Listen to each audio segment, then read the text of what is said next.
কুমিল বগুড়ায় ঘটে গেল অনাকাঙ্ক্ষিত ঘটনা। কি ঘটেছে? সন্তান মাকে হত্যা করে ডিপ ফ্রিজে ঢুকিয়েছে। নিউজ দেখেছেন না দেখেন নাই? এই নিউজের আজকে আবার দেখি পুলিশ বলতেছে না, সন্তান হত্যা করে নাই, বরং ওই বাড়ির কাজের লোক তার সাথে আরো 2 জন মিলে 3 জনে হত্যা করে ফ্রিজে ঢুকাইয়েছে। আমরা তো সারা দেশ গরম করে ফেললাম। কুলাঙ্গার সন্তান, শয়তান সন্তান, এই সন্তান জাহান্নামের 3 তলায় থাকবে, এর জন্য জান্নাত না, এর যেন ধ্বংস হয়, এর যেন ফাঁসি হয়। সারা দেশ গরম করে ফেলালাম। আজকে টেলিভিশনে বলছে না, ও বেকসুর খালাস। এখন তো উরা আমাদের ফাটাই ফেলবে না, কথা কয় না। অবস্থা কেন এমন হচ্ছে বুঝতে পারছি না। তো কুমিল বগুড়া দুপচাচিয়ায় মাকে হত্যা করে ফ্রিজে ভরে রেখেছে, ডিপ ফ্রিজে। অমনি রাতারাতি তদন্ত না করে আমার র্যাব ভাইয়েরা বলি দিলে যে হত্যা করেছে সন্তান প্রেমিকার জন্য 3 পিস কিনবে লাইলাতুল ফেব্রুয়ারিতে, টাকা দিনি, এই কারণে উনি মার হত্যা করেছে। মাদকাসক্ত ছেলে, মাদ্রাসার নামেও একটা রিপোর্ট তৈরি করে দিলে সে মাদ্রাসার ছাত্র। বলেন ঠিক না বেঠিক? তাড়াতাড়ি করে র্যাবে ব্রিফিং দিলে হঠাৎ করে পুলিশ আজকে বলছে না, ওটা ভুল হয়েছে, ওটা ভুল হয়েছে। সঠিক কোনটা? সঠিক হলো বাড়ির কাজের লোক হত্যা করেছে। এখন অবস্থায় এমন যে তাড়াতাড়ি করতে যেয়ে সায়া গলায় পড়ায় বসে থাকছে। কথা কি বোঝা গেছে? এত তাড়াতাড়ি করার তো কিছু নেই, আপনাদের হাতে তো মেলা সময়। একটু যাচাই করেন, বাছাই করেন, তারপরে বলেন। এখন আগের মতো ওই কিছু হলেই ধরে পরে জামাত শিবির করিয়ে, জামাত শিবির করিয়ে, জামাত বিএনপি করিয়ে ওই রকম বললেই তো হবে না, হবে? এখন আর সেই দিন নেই। প্রকৃত অপরাধী যে, তাকে অবশ্যই তদন্ত করে বিচারের আওতায় আনতে হবে। কিন্তু ভুলভাল কথা বলে মানুষের সম্মান নিয়ে খেলা করবেন। মাদ্রাসা ছাত্র হিসাবে অনেকেই মাদ্রাসার দিকে আঙ্গুল তুলেছে। সুতরাং আমি আমার র্যাব ভাইদেরকে বলবো, তাড়াহুড়া করে স্ত্রীর ছায়া গলায় পরানোর কোনো দরকার নেই। আর যারা এইগুলো করেছে একটু তাদেরও যাচাই বাছাই করা দরকার। ওরা কোন আল্লাহর ওলি বাংলাদেশকে অনাকাঙ্ক্ষিত পরিস্থিতির মধ্যে ফেলার জন্যে ষড়যন্ত্র করছে কিনা দেখার দরকার আছে। আপনি যাচাই বাছাই ছাড়াই একজনের জীবন নিয়ে খেলা শুরু করে দিলেন। মাকে হত্যা করে হাত পা বেঁধে রেখে দিয়েছে। আরে ভাই, আগে যাচাই করেন, বাছাই করেন, রিমান্ডে দেন, তারপরে দেখেন ঘটনাটা কি। তা না আপনি ফসাং করে বলে দিলেন যে এই করেছে তাই করেছে। আমার তো ভয় হচ্ছে, পুলিশ আবার বললো যে না, বাড়ির কাজের লোক করেছে। কাল আবার না জানি অন্য কোনো আইন প্রশাসনের লোক বলে না, জামাত শিবির করেছে। কথা কয় না, কারণ এখনো তো এই বুলি মুখস্থ আছে না নাই?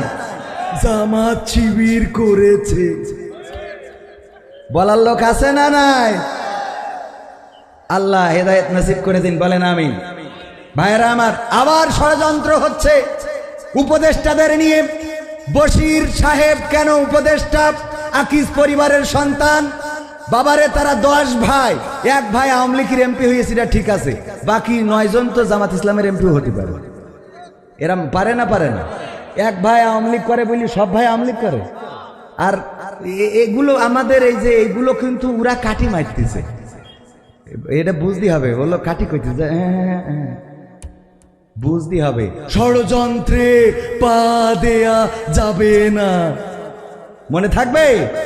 দেশটাকে স্থিতিশীল করতে হবে। দেশের উন্নয়নে ভূমিকা রাখার জন্য আমাদেরও একটু মস্তিষ্ক ঠান্ডা করতে হবে। আইন প্রশাসনে যারা আছে তাদেরও ভেবে চিনতে চলতে হবে। এখনো পর্যন্ত আমার দাদার দেশের নিযুক্ত করা আল্লাহর ওলিরা কিন্তু এনে চলে যায় নাই। অনেকেই ভয়ে কাজে ঢুকিনিটা ঠিক, আবার অনেকেই আগের সময় ছিল নায়ক, এখনই সমন্বয়ক। এখন কি কয়, আমি নির্যাতিত ছিলাম। আমাদের প্রায় থানায় ডেকে হুমকি দিত যে ভাই এইটা এরম করে বললেন কেন? আপনি বললো কোন দিন বাটাম খাবেন। এখন বলছে আমি নির্যাতিত ছিলাম। হ্যাঁ আমাদের মতো, হ্যাঁ ঠিক আছে, আছে না নাই? নির্যাতিত। তবে হ্যাঁ, এই দেশে অশান্তি তৈরি করা যাবে না, বিশৃঙ্খলা করা যাবে না। যারা 15টা বছর ক্ষমতার চেয়ার ধরেছিলেন তারা 15টা মাসও সহ্য হচ্ছে না, রাস্তায় দাঁড়াতে হচ্ছে। কেন? এত খাওয়া খাইছেন, এত ক্ষুধা লেগে গেছে 3 মাসের মধ্যে। কথা কয় না, কথা বলে না। ক্ষমতায় কেউ স্থায়ী হয় না, হোক না সেরে না কি বা হাসিনা, চেয়ারটা চিরকাল থাকে না। ক্ষমতায় কেউ স্থায়ী হয় না। মুজিবুর বেশি দিন থাকেনি, জিয়াউর কেউ তো রাখেনি। মুজিবুর বেশি দিন থাকেনি, জিয়াউর কেউ তো রাখেনি। এরশাদ চলে গেছে পৃথিবী ছেড়ে, এরশাদ চলে গেছে পৃথিবী ছেড়ে, কেউ আজ তার কথা কয় না। ক্ষমতায় কেউ স্থায়ী হয় না।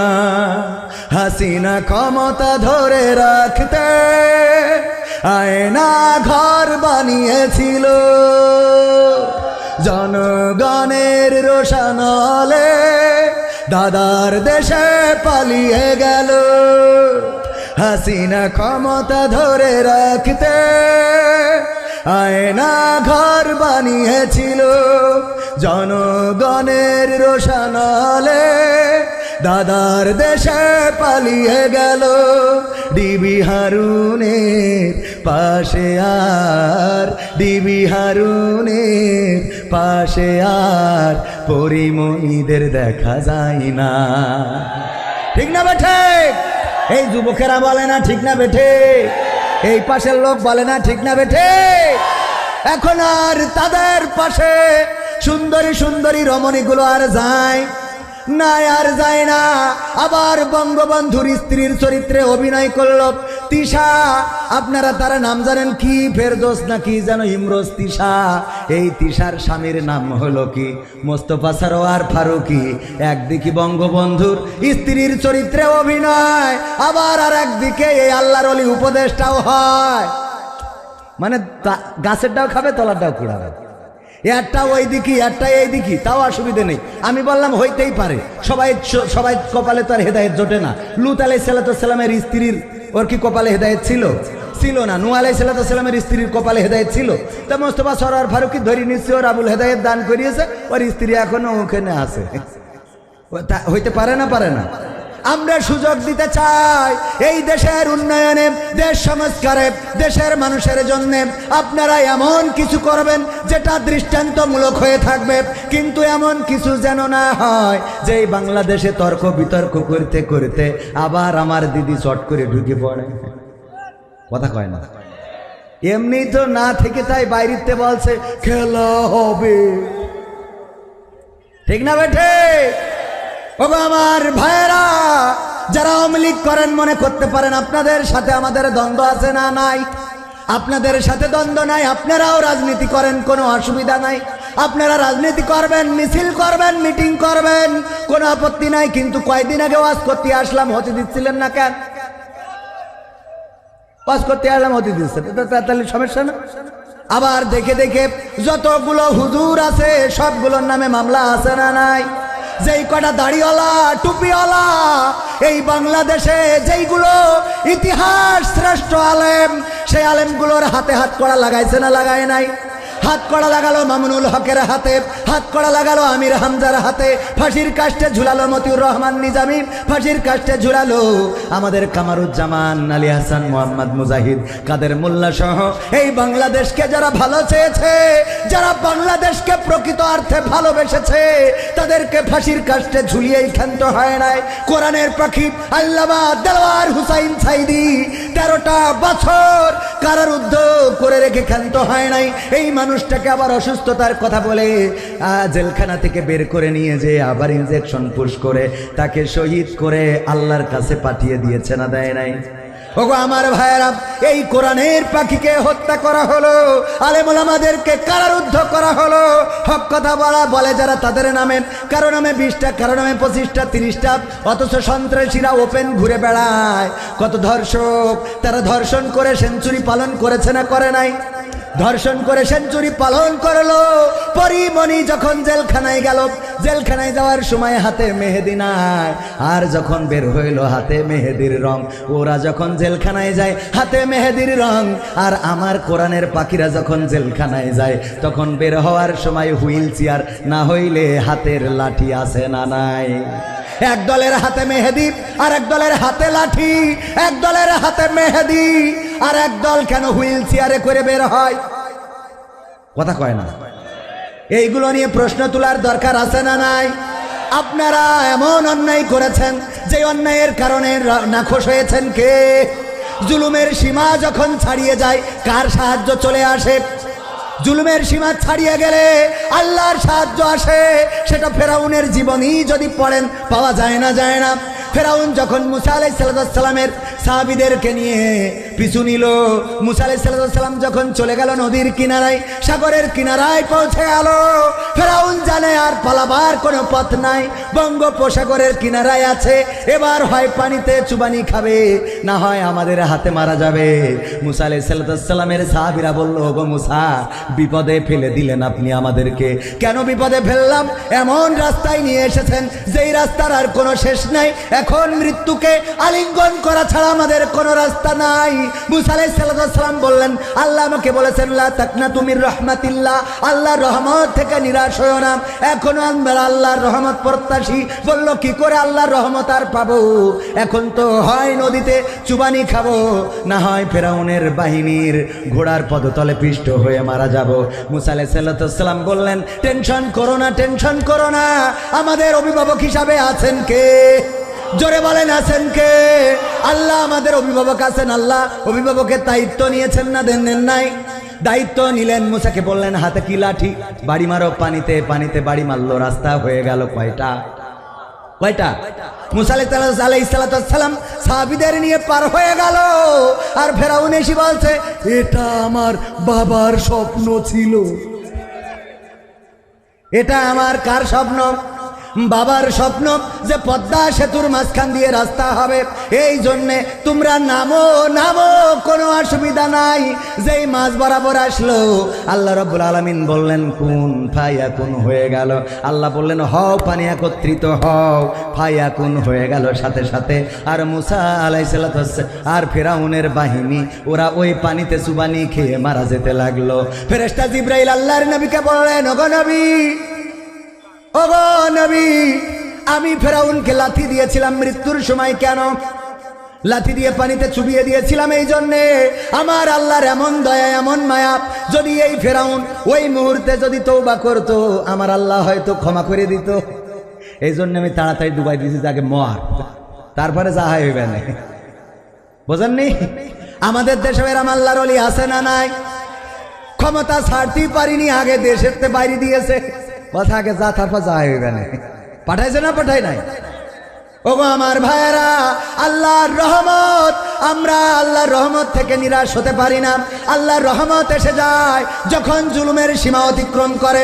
জুলুমের সীমা অতিক্রম করেছিল নমরুদ, আল্লাহর নবী ইব্রাহিমকে আগুনে ফেললো।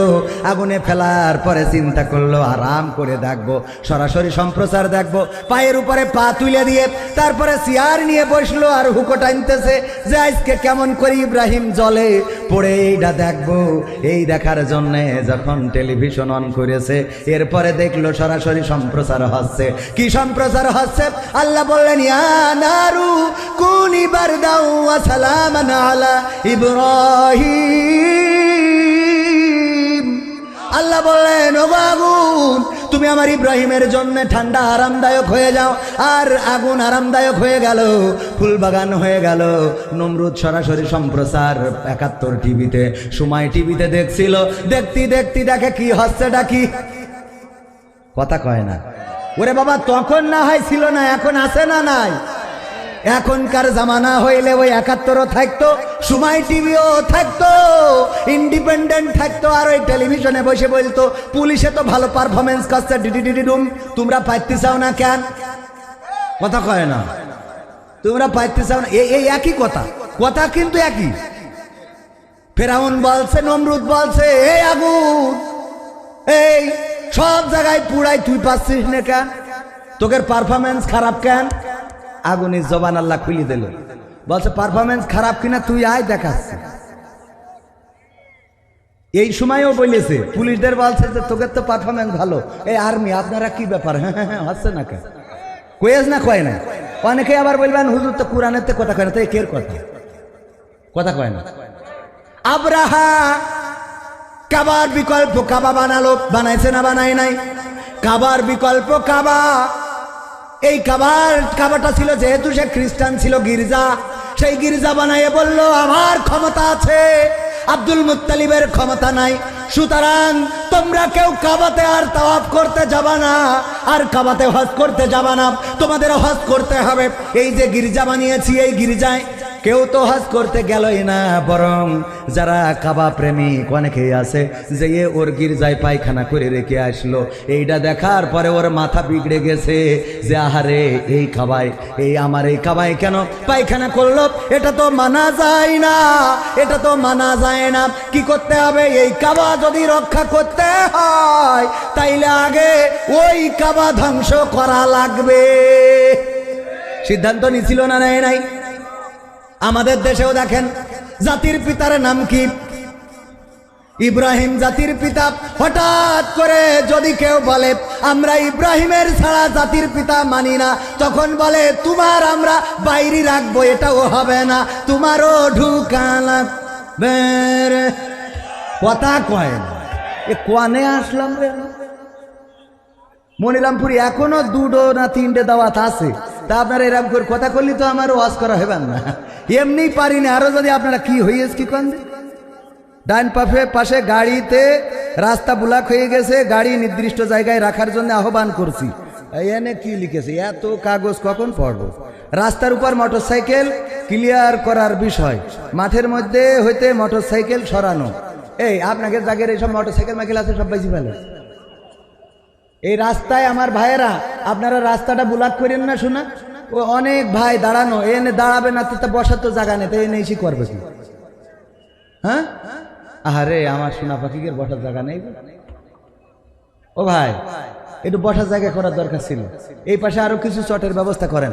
আমার মনিরামপুরি আইসি আমার বলছে আপনি এত বড় মাহফিল করেছেন, বসার ব্যবস্থা করেননি, অল্প করেছেন, এখান তো হুমকি দিচ্ছে, অথচ নিজেদের এই মাহফিল বসার জায়গা নেই। কেমন লাগে? আর আমি তো করলাম ইতিহাস সেরা বড় মাহফিল না ছুটিপুর, তো এত বস্তি দিয়ে পারে এই কটা লোক আরো তো বস্তি দেবেন না, সে জায়গা কই? ব্যাংকের তে কটা টাকা মেরিয়ে দিতেন এখানে, ইসলামী ব্যাংকের টাকার অভাব হয়ে গেছে। এখন তো লাইন ভালো, এখন তো সবাই ভালো আছে, ঠিক না বেঠে? মাসুদ ভালো হয়ে গেছে, গেছে, সব তো ভালো আছে আলহামদুলিল্লাহ। ভাইরা আমার আরেকটু সময় কথা বলবো। আমি তো এখনো আলোচনা বলতে কি পবিত্র কুরআনের 61 নম্বর সূরার 2 নম্বর আয়াত তেলাওয়াত করেছি, মনে আছে আপনাদের? সূরার নাম কি? সূরা সফ। হ্যাঁ, সূরা সফের কয় নম্বর আয়াত? 2 নম্বর। আমি এই বছর চিন্তা করেছি এই একটা আয়াত আর একটা হলো সূরা তহার 55 নম্বর আয়াত, এই দুটো আয়াত নিয়ে ওয়াজ করব। আমার মনে হয় এই বছর না, যতদিন বেঁচে থাকি এই দুটো আয়াত নিয়ে ওয়াজ করলেও আমি খাই যাইতে পারবো ইনশাআল্লাহ। কারণ এত দরকার, এত দরকার, এত দরকার যে বলে বুঝাতে পারবো না। সূরা সফ মানে কি? সারিবদ্ধ কাতারবদ্ধ পবিত্র কোরআনের 61 নম্বর সূরা। এই সূরার 4 নম্বর আয়াতে আল্লাহ বলছেন ইন্নাল্লাহা ইউহিব্বুল্লাযীনা ইউকাতিলুনা ফি সাবিলিহি সাফফান কাআন্নাহুম বুনয়ানুম মারসুস। আল্লাহ বলছেন ওগো আমার বান্দারা শুনে নাও, নিশ্চয় আল্লাহ তাদেরকেই মহব্বত করেন, তাদেরকেই ভালোবাসেন, তাদেরকেই আদর করবেন, যত্ন করবেন, তাদেরকেই পোলাও বিরিয়ানি খাওয়াবেন, তাদেরকেই জান্নাতের মধ্যে দাখিল করে দিবেন। আল্লাহ যদি কারো ভালোবাসে তার জান্নাত পাওয়ার জন্য জান্নাত পাওয়া হবে না, হবে না। আল্লাহ যদি ভালোবাসে কি পাবো? জান্নাত পাবো। আল্লাহর সন্তুষ্টি যদি অর্জন করা যায়, শেখ হাসিনার সন্তুষ্টি অর্জন করেছিল, তার পিয়ন এই জন্য 400 কোটি টাকার মালিক। কথা কয় না? শেখ হাসিনার যদি সন্তুষ্টি অর্জন করার পরে 400 কোটি টাকার মালিক হওয়া যায়, তাইলে আল্লাহর সন্তুষ্টি অর্জন করলে বলেন দেখি কত সম্পদ হবে? একটু চিন্তা করেন। আল্লাহর সন্তুষ্টি অর্জন